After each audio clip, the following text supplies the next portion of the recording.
This is the general question about a young athlete that looks good. Yeah. What are the most important points to be observed by a coach to identify an athletic talent, and what would you do to work with him? I think when you see a player with potential, there's definitely been some training that's appropriate, or maybe a lack of training, or the ball weight and fit. First, we're going to look at the fit of the player, the ball weight, to make sure they're appropriate, because if the ball weight's too heavy or the fit isn't good, we're going to see the development of poor physical movements as the body's responding to the weight of the bowling ball. It's a sport that has a heavy object relative to our body, and we see many coaches or parents putting a heavy bowling ball in the hands of a young athlete because they're more interested in scoring than the development of good physical movements. But the development of good physical movements will eventually lead to success. So I want to make sure that, what are they doing for training? Are they training? Do they have the concept of training? Because most bowlers I deal with have no understanding of what it means to train, really train in the sport. They show up, they throw balls. That's not training. So I want to evaluate the player, the fit, the weight, look at what strengths and weaknesses they are, start to develop a training program for them so that they start to train.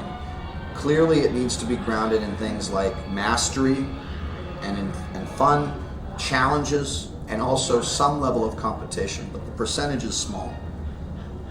Mastery develops competence and confidence, and getting them to be disciplined around a training program will have such consequences later that they'll benefit forever.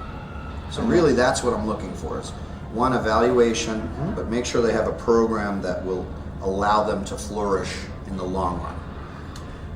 What about the grip of the ball for a young kid, like 8, 9, 10 years? Do you recommend conventional or Yes. I don't think you need to go into a fingertip ball before the age of 10.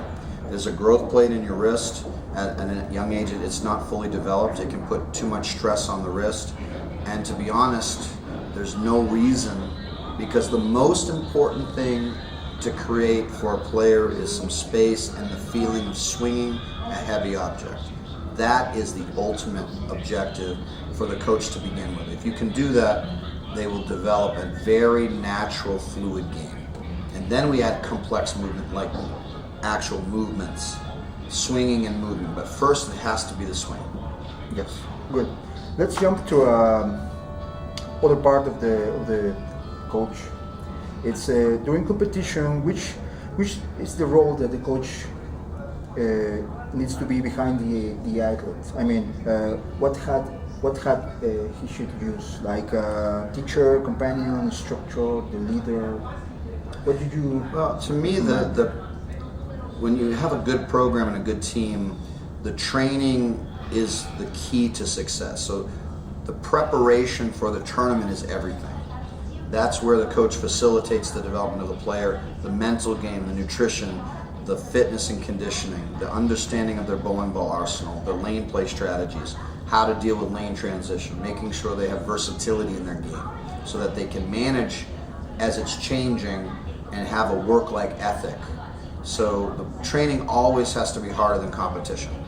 So in the competition, what the coach's role is really is more of a support system.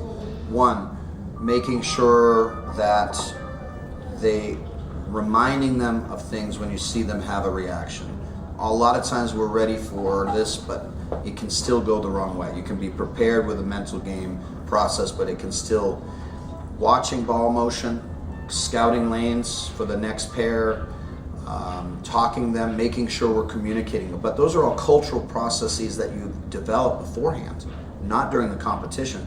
Those should be ready to go. And what you're doing is implementing those so that you can get the most.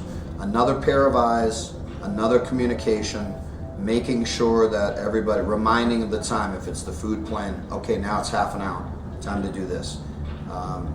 If they need assistance in any way so they're not distracted. It's really a multifaceted role that has been forged beforehand so that everyone understands what they've done and they're well trained in doing it, so that the lane play breakdown process is work-like. The observation that you're watching my ball motion is work-like, so that the next player moves off of that shot rather than waiting for their next shot. All of those things are cultural. To me, the coach's role is the development of the world-class culture that is then laid out, that everybody as a complete team, the coaching staff and the players are working in unison like a machine. And from this, like, we have a meeting before, we have a post meeting after about, here's our strategy for today, a reminder, we've already had it, we're checking. All the surfaces are done so that the players don't have to worry about that. Making sure they're changing their tape. All of the things that a well-oiled machine will do. To me, that's the role of the coach. It's kind of more of the leading the orchestra. Part of the orchestra is a fundamental part, but making sure everybody's doing their role as part of the team. Good. So when you see a player that is not willing to do that kind of things inside the team, you need to work with him alone, or maybe he's not team material. Well, I think it's a long-term process. I watched Denmark in Europe, and they did a great job as a team from the start of the tournament to the end in last year's European Championship. And I was impressed by the willingness of the team to commit to it, and they didn't deviate. It was amazing to watch. It takes time. That coach has been there now 8 or 9 years. It takes time, and he's got a group of young people that are buying into the system because the team is very young. The majority of the team is very young.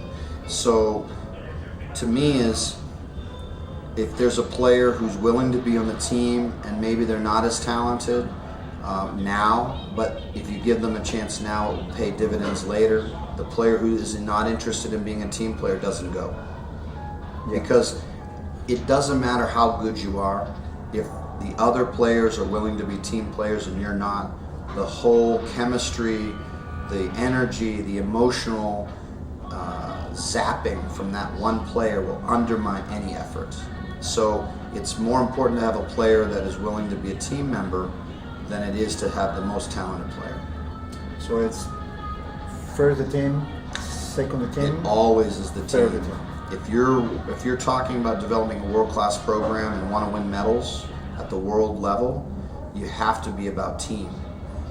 Long-term programs with the team view, Yes, first of all. because sometimes it will be one person that's the one who performs better, but another time that person might not be the one who performs best.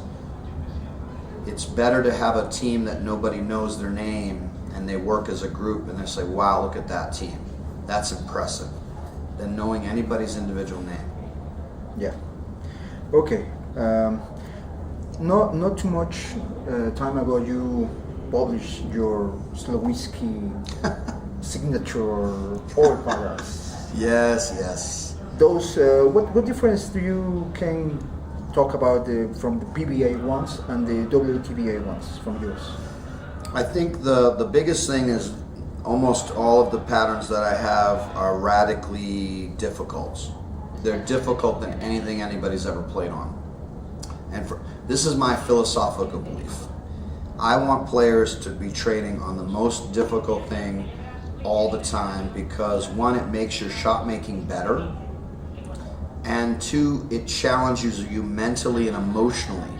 So I always try to have multifaceted training programs. I want people to be pushed to the edge so that when in competition, nothing really phases them. They're humbled. The problem in our sport is there's a delusion that develops. If you bowl in a house pattern, you think you're much better than you are. But even some of the sport patterns, they become relatively easy if you train on them and you bowl on them.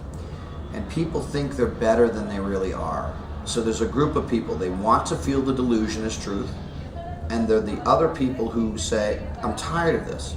I want to be challenged. That's why you have people in golf who get training and they're horrible.